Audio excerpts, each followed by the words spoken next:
حضرت یونس علیہ السلام اور مچھلی کا واقعہ۔ حضرت یونس علیہ السلام کا واقعہ قرآن مجید میں ذکر کیا گیا ہے، اور یہ واقعہ ایمان، توبہ اور اللہ کی رحمت پر بھروسہ کرنے کی ایک بہت بڑی مثال ہے۔ حضرت یونس علیہ السلام کو اللہ نے نبی بنا کر ایک قوم کی طرف بھیجا جو گناہوں میں ڈوبی ہوئی تھی اور اللہ کی نافرمانی کر رہی تھی۔ آپ نے اپنی قوم کو اللہ کی طرف بلایا اور انہیں گناہوں سے باز آنے کی تلقین کی، مگر قوم نے آپ کی بات کو قبول نہ کیا۔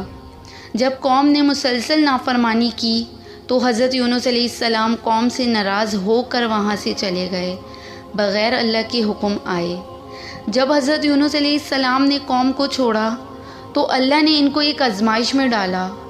آپ ایک کشتی میں سوار ہوئے اور سمندر میں طوفان آیا۔ جب کشتی کے لوگوں نے